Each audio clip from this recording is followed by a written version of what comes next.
a sword. It was larger, thicker, heavier, and cruder than any normal blade. By all accounts, it was no more than a hulking mass of iron.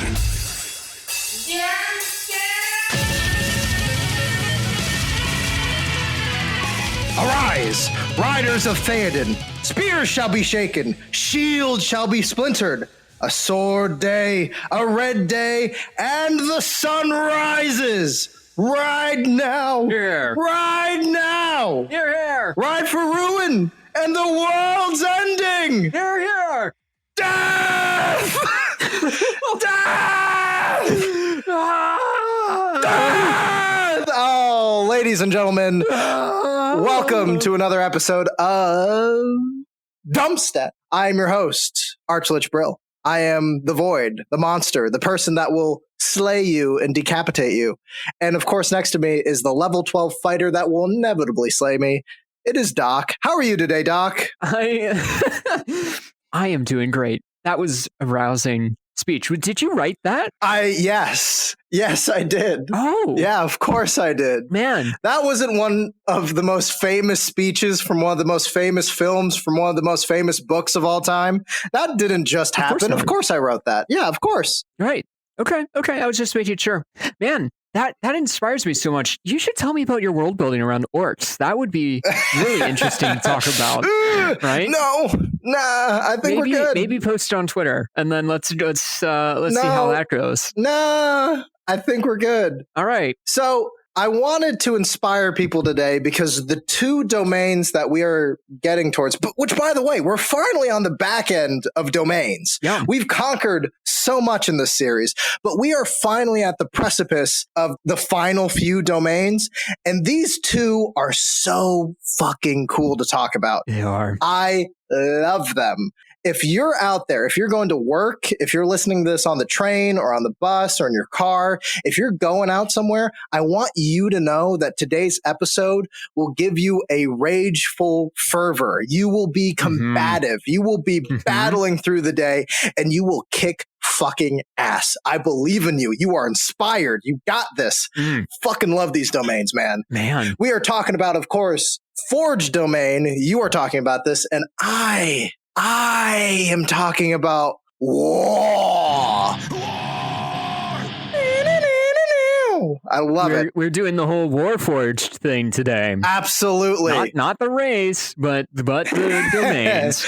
We'll call this episode War and Forge, or Forge and War, or Forged War. I don't know. Yeah. But we're not actually talking about the metal people from Eberron, although that would be a fun thing to talk about down the road because they're a broken race. They are broken. I think they're great, but we can't get into that now. I think they're great too, but God, they're broken. Anyways, so I wanted to first off do a couple of housekeeping things to start things off. I wanted to say a quick shout out quickly to our one friend, Jakey Boo. This boy, apparently his girlfriend got him into our podcast and he told me that it's okay to shout him out. So, hey, Jake, I'm coming for you. Past that, there's a few other boys. I wanted to shout out immediately to my boy over at Bork's Memes over on Facebook, Twitter, and Instagram, I believe. Really sweet dude. And one of the characters that I will be bringing up later ended up in one of his quick little campaign sessions that I hope to jump into more of with him.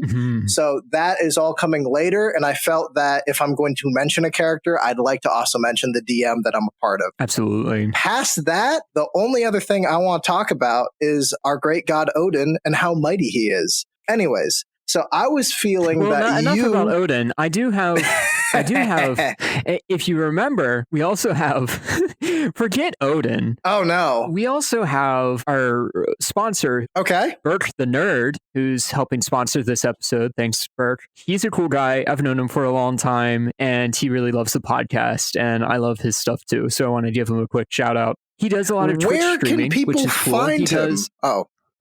Yeah. So if you look up Burke the Nerd, that's Burke the Nerd, no spaces, on Instagram, Facebook, Twitter, and Twitch. That's where most of his stuff is. He talks about comics, he talks about games, he talks about movies. He's going to be doing streaming on Mondays, Wednesdays, and Thursdays, 6 to 8 p.m. EST on Twitch. And he's he's a great guy. I love him. And you should definitely check him out if you like our stuff. Burke is really cool. Yeah. Burke was one of those first few players that I learned you have to be very smart as a DM when you're giving out magic items. Because I once DM for Burke, he got very clever on me for one of the things I gave him. And I rue the day that I did it because he was so smart. That's what got me checking out his channel, because I experienced the same thing. He's very clever with items and stuff, very insightful, very like, what can I do with this? And that kind of plays out with the stuff that he makes. So yeah, definitely check him out. He's a cool guy. All right. Fantastic. So I was hoping that top of the ticket, we can talk about one of the coolest domains in the game. It comes from us from Xanathar's guide, and it is the Forge domain. I believe that is you today, sir. That is me today. So Forge domain. I love this, right? So Forge domain is the blacksmith. It is the cleric that is making things. That's kind of, for one, a really cool idea that you're kind of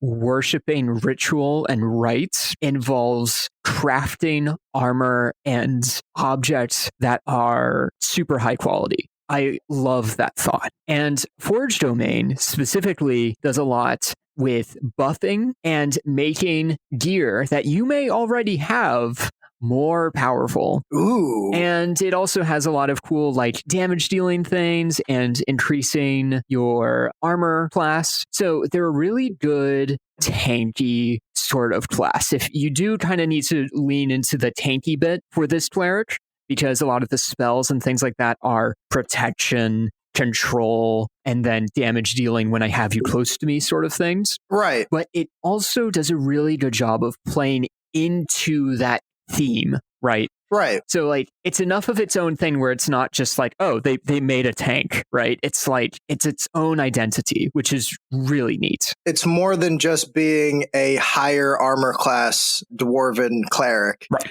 It has this ability to call upon the aesthetics of Hephaestus and the Forge and building something into a cool fire suit type armored thing where you animate objects and give magical properties to things. It has a wide capability as a domain, and it's more than just, hey, I'm just, like I said before, a better AC cleric. That's not exactly what this is. It's that plus a ton of other shit. Right, exactly. So let's talk about it. Yes, sir. Let's just jump into the abilities. We'll get to spells in just a second.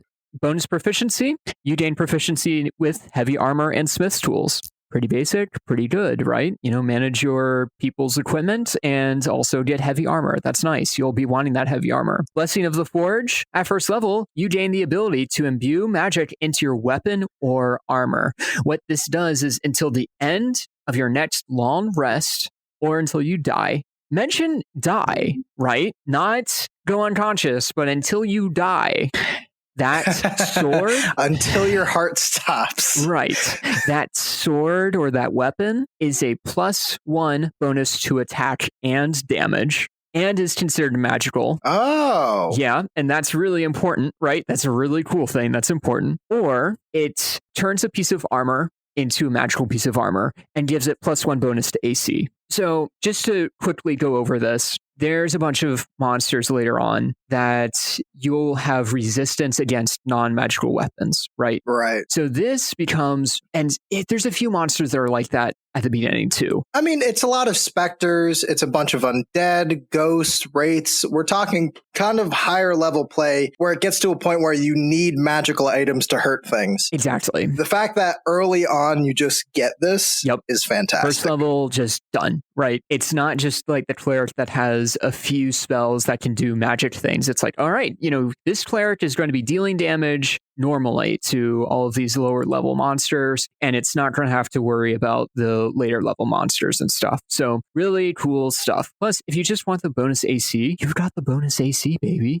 You know, just go for it. You can go in. Yeah, exactly. Once you use this feature, you can't use it again until you finish the long rest. But, you know, until the end of your next long rest, you have this ability. So, like, you know, you just need to designate a piece of armor or equipment after you finish that long rest. No big whoop. It's a nice, flexible, cool way to kind of even try some encounters. If you want to do some more damage, just, you know, do some more damage with it. If you want to tank it up, tank it up. I really like it. It's a great ability. But enough about that.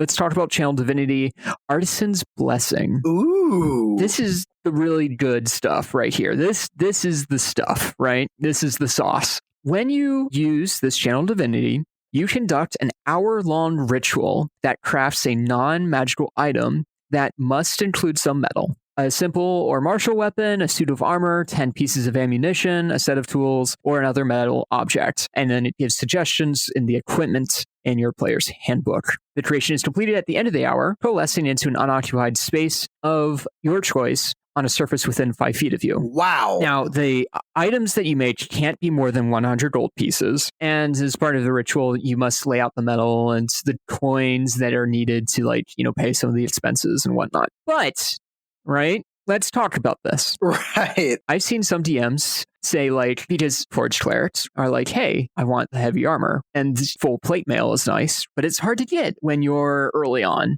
And not everyone just sells full plate mail because that's a stupidly hard thing to craft. So what if Forged Cleric says, I want that? Yeah, he can just kind of have that. Right. Well, so I think the cost is 1,500 gold. So what I've seen some players do, and I've allowed this, and I've seen other DMs allow this, is so I wouldn't be able to craft the whole thing, but can I craft the shoulder piece? Sure. All right. 100 gold pieces, craft the shoulder piece. Hey, can I craft this other shoulder piece now? Yeah.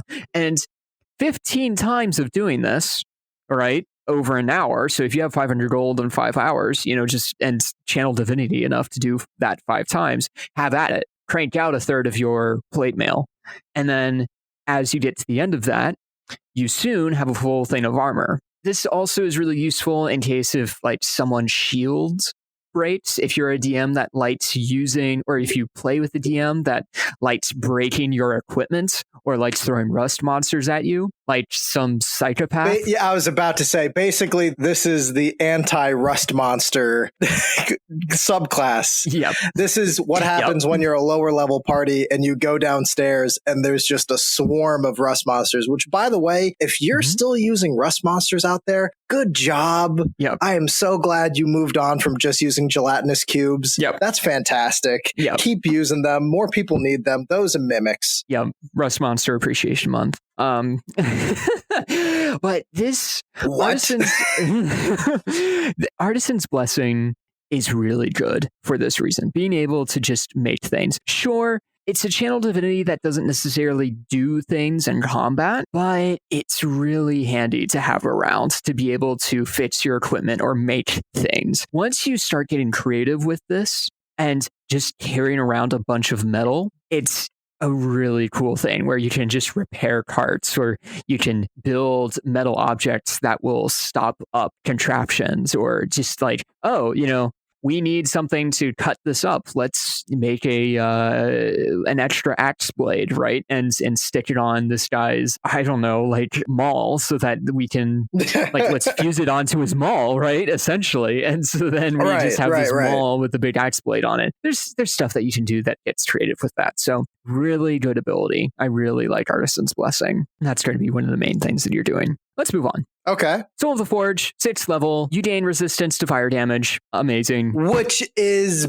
big. Yeah. Holy shit. There's a difference between gain resistance to psychic damage and resistance to fire damage. It's Right. Fire is going to be everywhere, man. It's one of those things that I know there's a lot of races now at this point and ways to get resistance to fire damage, but it's nice to just have that built into a class. Just over time, as you level up, you'll eventually get this thing.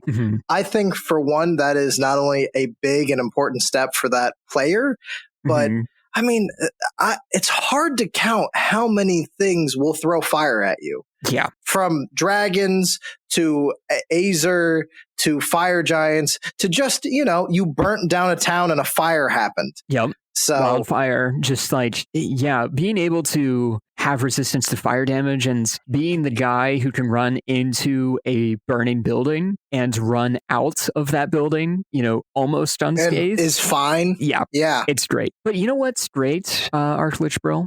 That's not all the Soul of the Forge. Oh, yes. You also get +1 bonus AC while you're wearing heavy armor. So that plate mail that you built yourself last level at 5th, you get a +1 AC. So with a shield, now you're rocking, 21? And then you use the Blessing of the Forge on your armor, and now you're rocking 22. You're tanking it up, baby. Yikes. Yep, it's great. And you also get to feel good because this is armor you built yourself. Yeah. So you can aesthetically make it look however you want. Exactly. It's great. I love it. So next, Divine Strike. This is okay.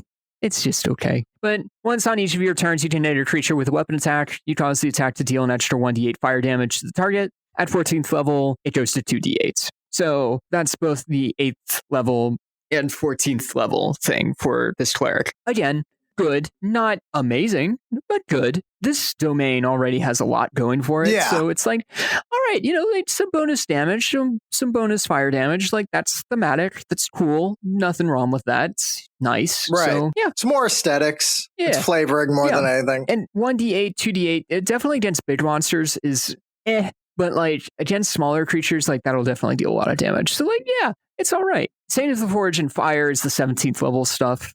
You gain immunity to fire damage. So what? Yeah. You just, you want to go swim in some lava? You just, you just take off your armor so it doesn't melt off you and just go swimming. Immunity. Yep. Amazing. And then while wearing heavy armor, you have resistance to bludgeoning, piercing, and slashing damage from non-magical attacks. What the fuck? So, yeah. Does your DM just be like, you know what I want to run? Red dragons. You know what you respond with? You roll up with your straps, and those straps are 4 forged clerics at 17th level. Oh, if you're coming into, what is it, Descent into Avernus? Oh my gosh. If you're going into that module, please. If you're going into something like that, please do it. Yep. Yes, absolutely. You have to take the forged cleric. There's no way you can't. Honestly, it's one of those domains that when you look at it, just from the offset, running through all the different kind of abilities that it gains, you look at it and you go, oh man, this is just a good party member. Yeah. This is just a good thing to have. Because besides the spells that it gets, remember, you get your actual spell list and then you get your cleric spells. Right? Clerics are busting with spells along with its actual melee attacks. So this can still be a cleric that will heal you, that will protect you in the cleric-y kind of way if you want that, but also can repair your armor, can get new armor, can work with the party to actually produce something interesting, and it will be able to stand on its own when you're dealing with, like you said, a red dragon or something along those lines. It really, like, all-encompassing is one of those cleric domains that when you look at it just from the meta, you're like, whoever this character is will be able to hold their own fine. They'll be okay. There's not too many blind spots with it. I mean, the biggest blind spot is if you go to the plane of water and you sink. That's about it. That is true. And something else, too, that I love about this domain is that it builds on its concept. A lot of other domains, subclasses, they have a lot of really neat ideas here and there, but they don't build on that concept very well. They have some scattered thoughts that kind of relate to the idea and theming that you're going for. Forged Clerics has a concept and it knows it and it uses it and it leans into it and it builds on top of that. And it makes that concept even better playing a Forged Cleric. So I love it. It's great. I do want to point this out. The one campaign I mentioned earlier with Orcs Memes, the character that I used in it was a character I've used a little bit beforehand because I wanted to play a Forged Cleric. His name is Wiltor Fossil Chewer. He is a deep gnome. And I was really interested in actually using that character and the aesthetics of it. He's a pantheon cleric, which means he worships more of the ideals of a pantheon than just one god. Although smooth hands in the gnomish pantheon would definitely be where he aims. True. Let's just quickly go through the spells. I've been talking about Forged Cleric a lot, right? And I don't want to take up all the spotlight, but I think it's important to go over spells. So, first level, Identify, Searing Smite, right? Thematic. You know your stuff about weapons and armor and whatnot and different sort of knickknacks and things. Made sense to have Identify. Searing Smite, That's a good one too. You have your hammer or whatever it is, it gets that burning flame to it, and then you just smash your opponent's head in. It's good stuff.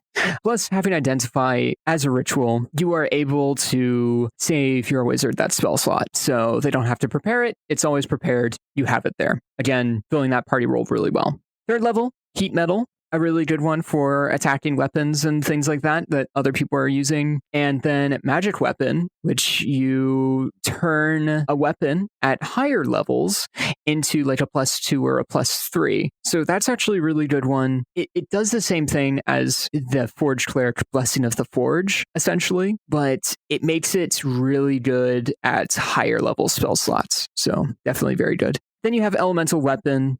Again, kind of doing something very similar, but just a little bit more oomph to it. Protection from energy. Again, thematic. You gain resistance to a type of damage. Fabricate, building the items that you need. Wall of fire, building a huge wall of fire. That's kind of a cool theming where like you tunnel your forge energy into a huge wall of flame. And then you have animate objects and creation as your 9th cleric level, which are 5th level spells. So very good stuff. Very good spells. I enjoyed them all. The only big criticism I hear of the Forge domain is I see people go that D&D, or Wizards of the Coast, I should say, built this specifically for, I guess you might say, dwarves. I can understand why people see it and they go, well, what gods can I use for this? Hephaestus and Moradin. Mm-hmm. And they lean that way because that's the only thing they feel that they can actually use. Yep. Now, I would make the argument that you could use just about any creator deity in this. You would have to tweak it, though. Yep. Because the Forge being that of a fire type, you might say, actual smithing god, kind of limits your possibilities aesthetically. Mm-hmm. But that's why if you broaden it out to maybe just a kind of creator type deity, you might get a few more options. Wiltor specifically, I made it exactly like in Xanathar's guys. There's this idea of a pantheon cleric, which I mentioned earlier, which is why I leaned that way. Yeah. So there's a little bit more options for Wiltor to draw on. I don't want him just to be the blacksmith of the county who people come up to and they're like, hey, build me my weapons, build me my armor. And you go, I don't know. I don't want that. I'm not interested.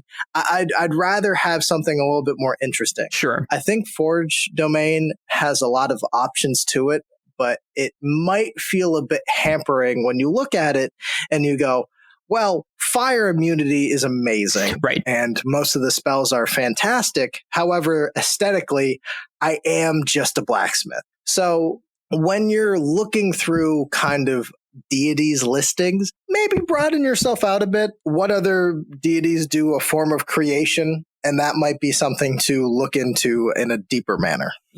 Something else too is that I really liked the idea of having other races involved besides dwarves. Because yes, it's a very traditional dwarf sort of class, right? We think of dwarves in the Tolkien-y sense of these crafters of, just making these beautiful buildings, but are also very rugged and, magical and everything. But think of a Goliath warforged cleric for a second, right? Yeah. Already tanky. Like that race was basically built to be a tank, right? So most likely barbarian.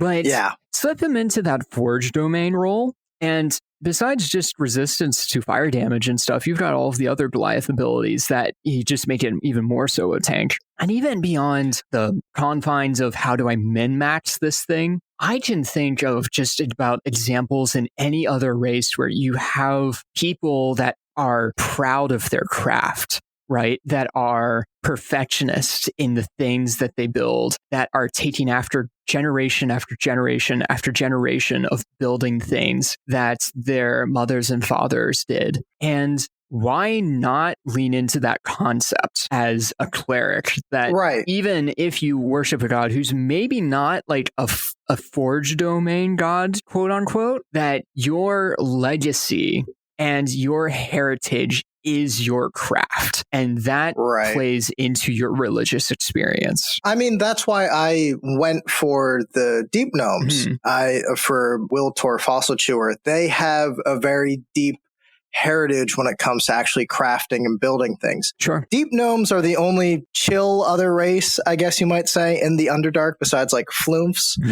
They aren't necessarily evil gnomes as drow are to elves, as a lot of people try to make that analogy. Yeah. But I looked at it and I said, well, if I'm going to do something, I just don't want to make it a dwarf. If we have to stretch ourselves, and let's say we go towards the Goliath angle, I think something that you can immediately do is Goliaths are kind of akin to giants in a lot of ways. You could have a Goliath tribe that worships the classic giant pantheon with the Allfather. And there is one god in that pantheon for fire giants. Mm-hmm. And fire giants are the great crafters of the entire multiverse. So you could have something closer to a Goliath who is trying to praise that particular god of crafting in the giant pantheon to build something that is greater than even fire giants can fathom. There's a way to move yourself about that. I agree that the Hephaestus angle does over time, if you don't know how to get mileage or creativity out of it, it can be a little rough. But I do think there is a fun to it. There could even be a steampunk fun to it if you're into that. Oh, yeah. Yeah. I like that idea. The thing that comes to mind with that is I'm going to bust out another lore, if you don't mind. That's fine. Is the actual lore in Tamriel in the Elder Scrolls. Oh, okay. Where you have... This is my territory. Here we go. Yeah. The dwarves there, right, have disappeared because they became enlightened or something. I believe they're called the Dwemer. Yep. They're a form of elf, but they're actually dwarf, what have you. But something that they did way back in the day was they decided to build a giant bronze god, some form of giant colossal creature of metal and steam that would steamroll across Tamriel for the emperor to conquer all about it. So when I look at that piece of lore, I think that's awesome. I think the bronze or brass tower idea of this making a god type deal is interesting. But if I'm a player, I look at that and I go, that could be a cool goal for a Forge Cleric. What if a Forge Cleric was so into the gods that he wanted to make one? Yeah. I feel like there's a lot of cool roleplay opportunity, but it needs that extra bit of thinking. You need to kind of look at the landscape of what your abilities are and break down what can actually give you the best results and the most fruitful results. Because if you're in a long-term campaign and you're going to be a Forge Cleric, you're going to need to think things through on what you want specifically so that you have the most fun you can and your party members will have fun with you as well. Absolutely. By the way, that god that you are referencing is Numidium, and okay, I think it's Akulikan. I had to look up the names because I forgot the pronunciation and everything, but Akulikan was the recreation of the mechanical god by Tiber Septim used to create the empire. Okay. Fun fact. Yeah, no, if you're absolutely interested in D&D, I think, of course, Elder Scrolls bleeds over. Oh, man. I don't think that's a crazy thing to say. Just go to the Elder Scrolls wiki fandom and just click random page and just get lost. There's a YouTuber for lore and Skyrim lore that I was into for a little bit. I think his name is Fudge Muppet. Fudge Muppet. That's him. Yeah, he does these long-winded, I don't want to be rude in saying that, but long-winded kind of lore dumps of Tamriel shit. And I will just be stoned out of my mind, just lying there, just going, yes, give me more, tell me more things. They're like hour-long videos. Yeah. But I tear them up. And plus, I take the train a lot. Yeah, that's fair. And, even if you don't necessarily like the games or you thought Skyrim was trash, which, we can talk about. Morrowind, baby. Hell yeah. The background writing that set all of that up was fantastic. Absolutely. Yeah, definitely give it a listen if you want, world building ideas. But that is to move back to you. That's true. We got to jump over to war. Yeah. Yeah.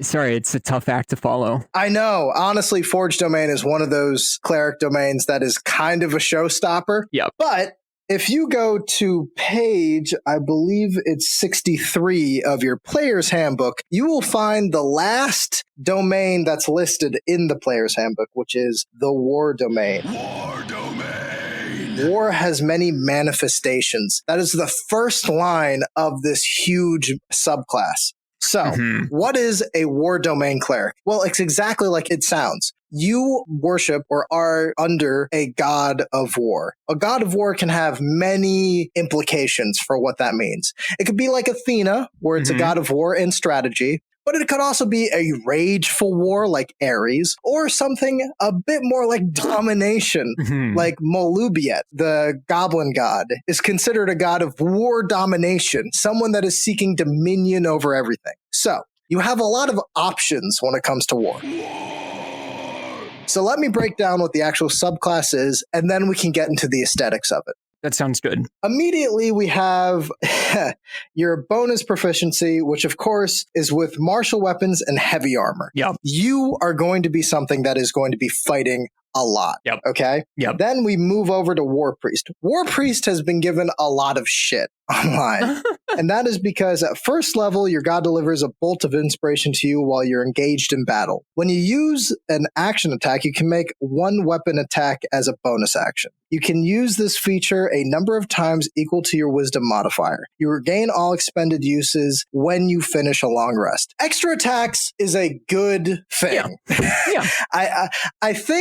I think in lower level play, which is what this is for ostensibly, it's what you get at level 1. It makes a lot of sense. Yep. I think higher level people get a little bit too critical of it, because at higher level, your barbarian is fighting like 6 things at once and slashing around and recklessly attacking, and your fighters are doing a ton of other shit. So in comparison to those other melee classes, this feels a little bit meh down the road. But for first level, being able to hit twice is a big idea. I feel like if they rewrote this like today after Xanathar's died, it would probably just be you can use another weapon attack as a bonus action, no wisdom modifier or anything. So if you are like one of those people that's like about it, just get rid of that second part and then it's perfectly fine. Right. It's an early thing. I think for lower level play, it makes the most sense. Yeah. But I agree that later on, people are just like, oh, what are you doing the War Priest thing for? Bleh. Whatever. Yeah. So, Channel Divinity, Guided Strike. Starting at level 2, you gain the use of your Channel Divinity to strike with a supernatural accuracy. This is a cool aesthetic and flavoring. When you make an attack roll, you can use your Channeled Divinity to gain a +10 bonus to that roll. Wait, what the heck? Yeah. I actually haven't read through like War Domain much before, so this is what? Okay, continue. Yes. You make this choice after you see the roll, but before the DM says whether the attack hits or misses. So, wow, you hit something and you're like, I don't know if I hit that. Ugh. That is where you get this +10. And this is at level 2. I think out of all the Channel Divinities, this is pretty jacked. This is pretty stoked. No, yeah. I for one, really like it. Yeah, like if you just rolled something that in total is between the numbers of 7 and 12, and you're like, I kind of want to hit this thing right now, and that would be important. If I hit it right now, Guided Strike. Or no. You have to do it beforehand, right? Right before the DM said it hits or misses. Yeah. That's a good question, right? Is if you could pop this Channel Divinity before you make the attack or after? You make this choice after you see the roll. Oh. So you make the roll. It looks shitty. Yeah. Then this is OP. Then this is super. Yes. Then this is super good. Yeah. If you roll something between 7 and 12, you pop this and you probably most likely hit. Most likely hit. For like 90% of the monsters in D&D. Yeah, and this is level 2. So this is your starting Channel Divinity. The next one at level 6, which is the War God's Blessing. At level 6, when a creature within 30 feet of you makes an attack roll, you can use your reaction to grant that creature a +10 to the roll using your Channel Divinity. This is basically another version of your first level thing. Yeah, but you give it to other people instead. Which is, again... Which is great. Kind of broken. But it's level 6, so that kind of balances out. You're going to be more high-level play-ish. You're kind of creeping on that 7, 8, 9 sweet spot for D&D. It's a nice thing to give, like, rogues or something if they really need to hit that next attack or, the high DPS characters. Then at level 8, Divine Strike, you gain the ability to infuse your weapon with strikes from divine energy. Very cleric. Once on each of your turns, when you hit a creature with a weapon attack, you can cause the attack to deal an extra 1d8 damage the same time dealt by the weapon to the target. When you reach level 14, this is an extra 2d8. It's very cleric. It's very adding to your weapon. Yeah. That isn't necessarily new. And it's actually almost the exact same thing as the Forge Domain ability at that same level. Yeah. Except that it's fire damage instead of the type of damage that you're dealing with the weapon that you're using. So if you're using like a weapon that deals fire damage or something, then you're just adding on top of that fire damage or whatever damage. So that's cool. I like that. But yeah, it's basically the same ability. So yeah, it's pretty good. And finally, there is one other last thing, which is the Avatar of War, which... Fun fact, turns you into a bit of a boss monster.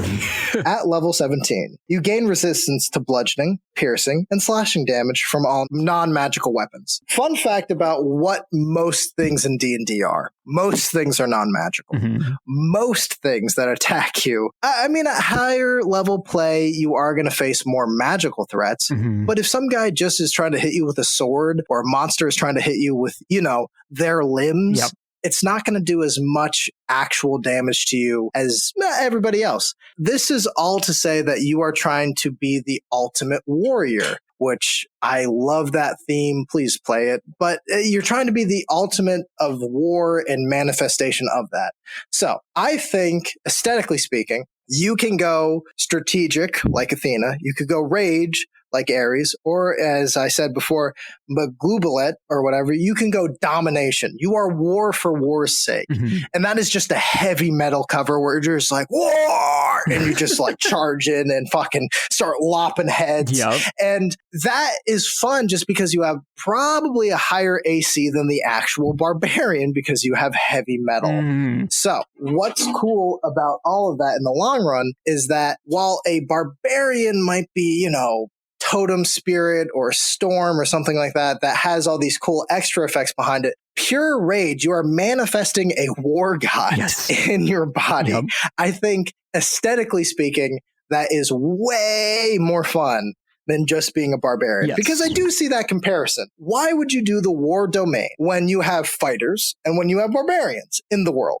I think the reason why you do it is because it not only gives you a reason for war more than barbarians. I love barbarians, but just the idea of you're mad. You're mad and that's why you fight. That's a little mess. So flavoring wise, it's already better. You're fighting on behalf of a war god. Absolutely. Cool. On top of that, you also get a higher AC and a higher likelihood to defend yourself from battling. And it's also fun to think of a war domain that might have a couple of healing spells here and there. So when somebody knocks the fuck out or someone gets killed or whatever, the war domain can go up to that party member, slap him on the head and be like, what are you doing? We need to keep fighting. We are not done yet. I like the hype behind it. I like the fourth quarter football mindset behind it. Like, we're going to just go out there and hit somebody. I think the whole thing is energetic and fun. Little murder hobo-y. I can see that happening. But as far as domains go, it's a solid all-around domain. Now, I'm going to get into the spells a little bit very briefly. You have at first level Divine Favor and Shield of Faith. Kind of defensive spells. Not necessarily anything too crazy. Third, Magic Weapon and Spiritual Weapon. Spiritual Weapon is what all clerics should use. It's an extra weapon fighting with you. Like, what are you doing? And the fact that you then get that always prepared, that's really nice. And there's a lot. You just have that as a cleric spell. There are a lot of cleric suggested gods that have signature weapons. And so it's fun to always flavor them as I summon my god's weapon. on, his behalf. Yeah. His flail or his mace or his warhammer. And like I said before, a war god kind of runs the gamut in the sense of Odin is a war god, but Odin isn't like Moradin, and Moradin isn't like Ares, and Ares isn't like Malagbal, and Malagbal isn't like Malubliet. And there's just tons. You get even a lot of death gods. Like I could see a war domain to Vecna somehow. Yeah. I don't think that's a hard stance. A domain is kind of flexible with that, and it's kind of the basic idea of this entire series, that domains of clerics can kind of do whatever they want. Yes. Because cleric is one of the best classes in the game. Yeah, it's true. Moving on over to 5th level spells, you have Crusader's Mantle and Spiritual Guardians. So suddenly you get warriors from Valhalla. You start to get more of a Spartan regiment going on. And I imagine a cleric who is of the war domain amongst other party members is going to be a little bit heavy-handed in its gospel. I can't really imagine a war domain cleric being more passé about conversion. Yeah, this is the baptism by fire. This is the Absolutely. We are at war with the devil. There's spiritual warfare. Get up on it. Yeah, there's a lot more aggression behind it. Everything's combative, and now you're summoning spiritual guardians to help you fight things. It's fun. So immediately you have something that is way more aggressive. And I should mention war. I think a war domain could absolutely be an archdevil if you want, or maybe a weird fae. Like there's a lot of weird, there's a lot of things that do war in D&D. There's a lot of things that do things that are violent. Mm-hmm. And this is definitely that class. And you can be an honorable warrior, but you could also be a person seeking domination. Yes. So 7th, we have freedom of movement, which is great, and stone skin. Mm-hmm. So more defensive again. Yeah. We go back and forth to make that perfection of a warrior. And you can absolutely use the different things I say right now for spells of cleric stuff and start to round out a defensive, offensive, battle-hardy badass. Yeah, and you can also use those things too to help other people. So you are organizing the war effort by casting Stone Skin on the wizard or casting Freedom of Movement on the monk to make them just crazy. Untouchable. Yeah. Yeah. And finally, there's the last two, which I think are very flavored well to the class. Yes. There are sometimes when you get cleric spells that you're like, I don't know about this. These two feel like they belong. Yeah. At 9th level, you get Flame Strike, which makes all the sense. And then you also have Hold Monster, which, let me tell you, folks, if you want a spell that's going to turn the tide of battle, it's stopping something in its tracks. Yep. I think there's a lot of ways to have this domain manifest itself in interesting and powerful ways. Mm-hmm. Let me give you an example. I think aesthetically speaking, when you look at the war domain overall, you're going to see war as a huge domain to play around with. Well, Forge domain is awesome. Yeah. You're Hephaestus most of the time. And it takes a bit of creativity to get outside that range. War is kind of like trickery. There are so many war gods, and there are so many different cultures that practice the art of war, between a Quetzalcoatl in the middle of South America to an Odin / Thor. If you want to use Thor, I think that's better for Tempest, but you could use that all the way down to Greece with Ares, down to the South Sudan war gods, over to Japan to samurai war gods. And you could basically jump around the aesthetics of the world to find exactly what kind of war you wish to wage. And when you look at the overall D&D universe, is Tiamat a war god? I'd argue maybe. If that war is on all things. Absolutely. Are the giant gods war gods? They're trying to fight dragons. Are the goblin god war? Is he a war god? He's a war god of domination. Yeah. Are you talking about the gods of men? Are we talking about the gods of elves? Are you talking about Grumsh with the orcs? You can do so much aesthetically and flavoring with this because it's such a big, it's like a love god. It's such a big like vast ocean of flavoring that you could choose. And it's also important to note that, especially when we talk about medieval settings, there's a lot to war. There's a lot that happens with war. There's not as much politicking and, oh, we're going to stop trading with you that we see in like modern day. It's like, hey, you have this thing, I want it, or my people will die. I'm going to war. In fantasy settings, especially, there's a tendency that there's a lot of reasons to go to war. So even more peaceful gods might have reasons to appoint a war domain cleric every once in a while, right? So it's like, hey, like this is a little unusual for this god to be doing this. Well, they need to get this stuff done, right? That's what's happening right now. So I think you can definitely play around with that concept. Here's how far it can go. Let's give a situation. Okay. I know that gnomes are a favorite on this show, and kobolds, we had that episode a little while back. Gnomes and kobolds have a blood beef, right? Yep. Glittergold is the head gnome god. He's an asshole. Fun fact. Complete douchebag, mostly involved with trickery domain. Let's say kobolds have amassed an army by working with a dragon, and they are laying waste to gnomish kind, right? They are 1,000% taking down people, places, temples, things. And the normally very Looney Tunes Bugs Bunny Glittergold needs to appoint more of a war domain. What is a war domain for Glittergold going to look like? It's going to look like Wily cartoon kind of traps and Acme explosions and things like that. And when you look at that compared to, let's say, a heavy metal poster war god like Ares, you start to see the vast strangeness that you could go.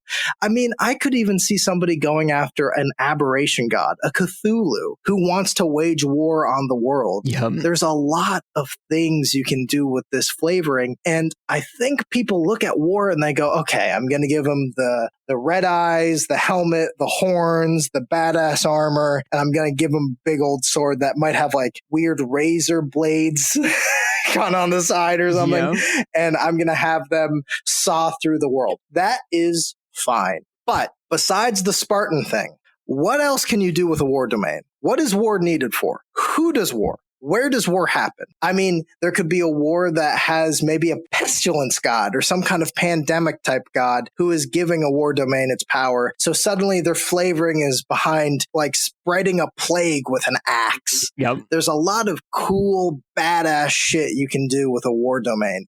And I think a clever player out there who works with a very kind DM can get a lot of shit done. Yes. And that's why when I look at the domains, war domain is up there. It's up there with like trickery and order and some of these other domains that people don't really think about it. But when you break it down, it's a wide ocean of shit. Like you could do anything. Yeah. And that's what gets me excited. And that's why people who listen to this podcast get a +1 inspiration and advantage on attack rolls. It's true. So that's true. You can bring that straight to your DM. And just be like, I listen to DumpStat. I get this. Actually, tell if you listen to DumpStat, you should automatically get the deck of many things. Go tell your poor DMs. Or what was it last episode? The Scroll of Tarask or whatever. Yep, you just get that. Yeah.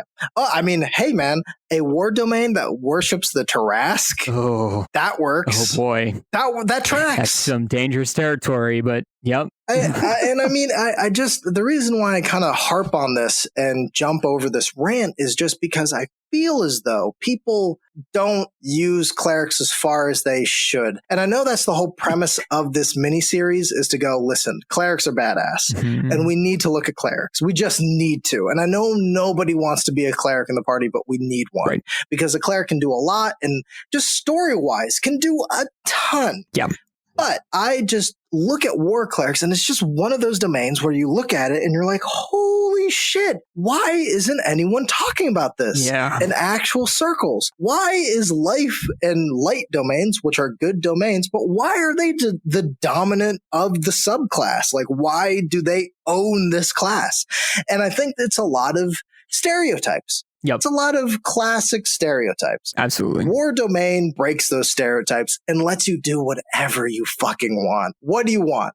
How do you want to kill something? What weapon do you want to use? It's all on the table. Our editor Goblin was talking to me about, for his one cleric, I believe it's a cleric, he wants to use, it's a form of ancient Aztec sword, but it's made out of wood with like jaded, like obsidian as like saw claws that can like cleave a horse's head off. That's the kind of shit that we need in the war domain. I make my enemies bleed.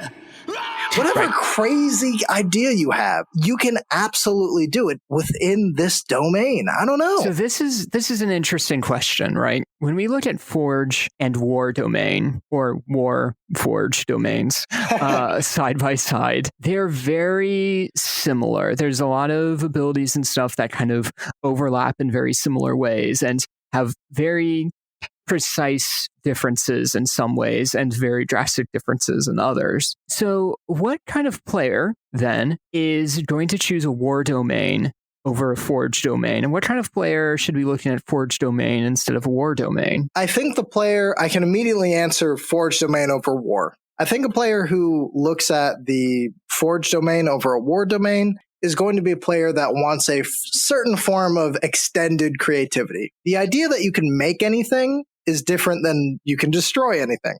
It's honestly the two sides of the kind of the same coin in that duality. One destroys or plots to destroys or schemes to destroys or dominates, and the other one is building weapons. Yes. I think they go hand in hand. I think a forge domain and a war domain in the same party makes a strong party. Yep. Okay? Yep. Besides the fact that they might try to convert each other, it's a strong party. Those two side by side, one making weapons and one using weapons, is a cool ass idea. Yeah. But let's go straight for the actual meat and potatoes of it. I think a forge domain is going to want to be really, really creative, really, really extended in how they want to go about D&D. They want to make things that will help the party. They're support, but they can really handle themselves, especially in later levels. Their spells are good. They're strong on their own, but they are more of a support class. A war domain player is running in. A war domain player is fucking things up. I think if you're looking at Forge domain, you're going to be doing things that are more role-playing focused. From like, at least it has a few more tools that are more role-playing focused that are like, oh, this is how, my powers work. Here's the things that I'm making. Like I'm making the sword for this cane as a gift, right? There's a lot that you can do with that.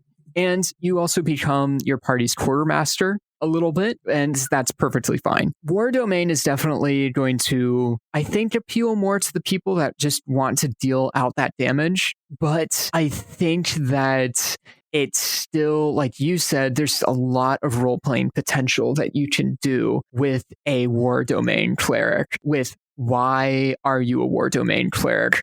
Who has appointed you for this holy task of waging war, and why? Are you a reluctant war cleric? Are you a war cleric that previously didn't want to go to war at all? And so why are you a war cleric now? Right. Those are questions that you can ask and role play out as a war cleric and bring that conflict in for yourself and your character. War domains can be Captain America all the way over to Lobo from DC Comics. Yes. Or Doomsday from DC. Like, you can do, it runs the gamut. Mm-hmm. And I agree with you. I think that it almost gives more roleplay opportunity than some of the other melee type classes. Fighters do a lot. I think fighters get a lot done.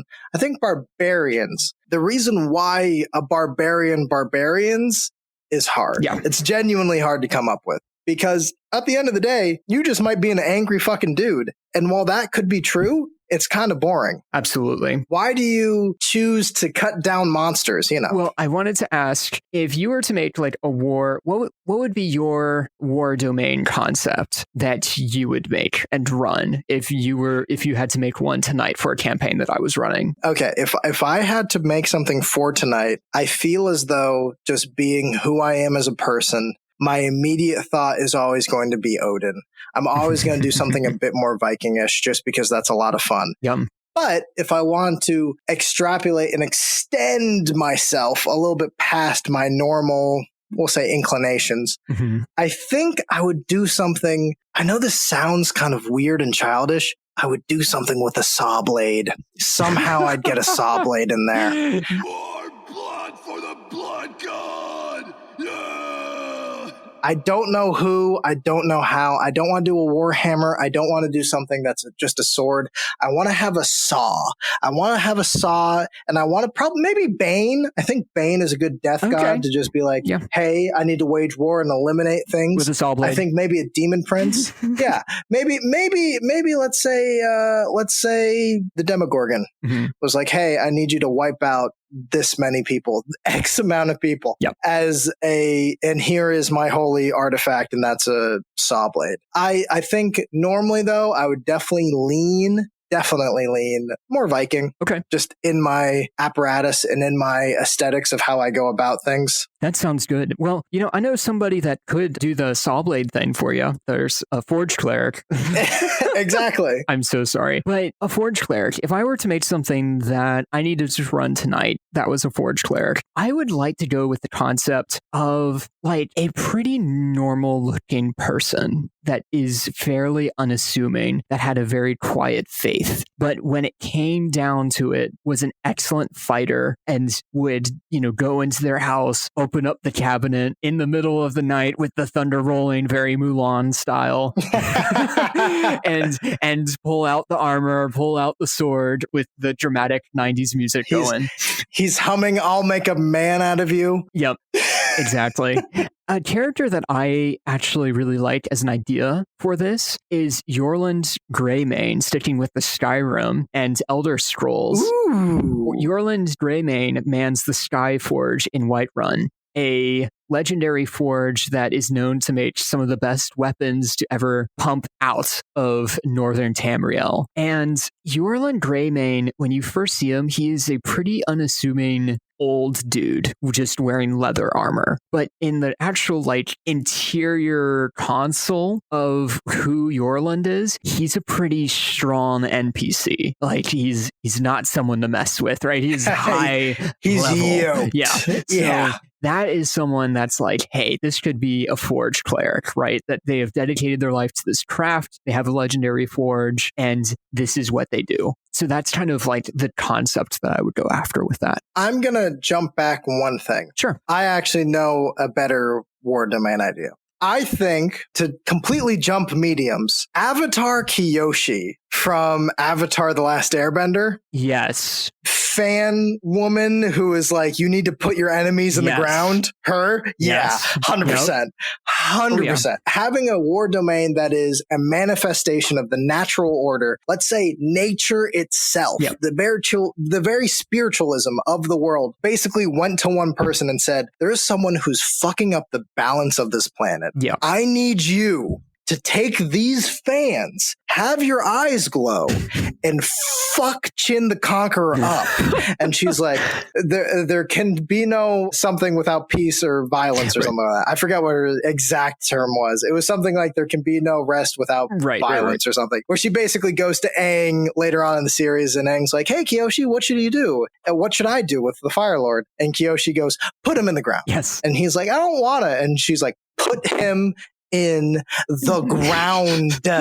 And I always looked at that and I was like, yeah, you're the manifestation of nature. You're the Dalai Lama. You're trying to keep balance in the world. And if that means cutting a motherfucker, Aang, why are we crying? Mm-hmm. I totally love her as a character. And there's new books out for Kyoshi. Yes. Oh my God. Yes. Yes. And I've heard that they're good. So I've read the first one. So in all cases, when I look at the war domain, I think Kyoshi works. I think Absolutely. Avatar Kyoshi works. And also in a party, could you imagine a Kyoshi warrior type just walking through and they're like, what are you here for? And she's like, I'm here to fuck things up. But she's polite about it, She's like, I'm here to, fuck things up. So I really like that aesthetic. I like the fans. I think that's an interesting, bladed fans just slicing throats. Mm-hmm. I think is metal as fuck. And if you listen to DumpStat and you know our intro, which by the way, for those of you who know what the intro is referencing, kudos to you. Mm-hmm. To those of you who do not, work harder. But when people listening to the DumpStat intro and they're like, dude, that is badass. I'm like, I know, Kyoshi Warriors. Yep. What's up? I'm in a dress right now. So anyways, I feel like that is where I would go with a war domain now. That's a great concept. Next week, I know that we want to do a part 2 to the Lich episode. Yes. That will definitely be coming down the pipeline. I do not know if that's happening next week, but I can promise you all that we are working on it. I think it's going to be a big lore dump. It might be a longer episode, and that's why we're taking a little bit more time on it. Mm-hmm. As far as other episodes down the road, I believe the only other domains we have is order, nature, and death. Yeah, I think so. And I mean, there's a few UA ones, but I don't want to do those quite yet. So that's true. So like, yeah, I kind of want to keep it to canon. Light, theft, knowledge, grave, forge, death. Yeah, right. Yeah, that and Arcana. That's the last one. And Arcana. So we've got 2 more episodes of this to go. Man, I don't want to. Oh wow! And then we'll need ideas. I know we might delay. We'll have to talk to our audience about where they want to go next for a class. I mean, this is Clerics 2020. Yeah. We do believe in Clerics, but I do want to do another class and go through the subclasses. Absolutely. I've gotten a lot of feedback. People like the wizard school, so we might do wizards. I don't want to promise wizards. At the same time, you've also got. We could also talk a lot about rangers and how to fix rangers, how to make rangers better than they are. Whew, that's a long conversation. That is true. I mean, I'm down for it. If that's what the people want, we will tear up rangers and do the best we can. I agree. But I got to tell you right now, rangers ain't no cleric. That's just the bottom line. So anyways, I am going to bathe in the blood of my enemies. Doc, what is best in life? What is best in life? Well, I am probably going to start off here and maybe multi-class in the Forge Cleric. I've gotten pumped up on this idea. I might have to start, building some stuff here. Come on, watch some Conan. What is best in life? To crush your enemies, see them driven before you, and hear the lamentations of the women. Oh. Anyways, so, booyah. Rip. Great episode. All right, Doc, as always, it's a lovely time to sit down with you against your will. Absolutely. Everybody, please share. It's always a pleasure to get out of the cage. Absolutely, get back in. Okay. Please share, subscribe, and follow us on all social media. And if you love us, give us a like somewhere, give us a share somewhere. We need the help. Check out Burke, and we love you guys. We'll talk to you later. Goodbye. See you.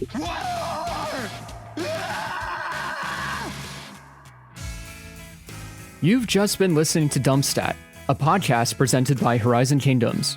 Horizon Kingdoms is a Dungeons & Dragons 5th edition server that's free to play. Find us on Facebook, Twitter, and join up on Discord to join in on a new adventure. For more DumpStat, be sure to find us on your favorite podcast platform and subscribe.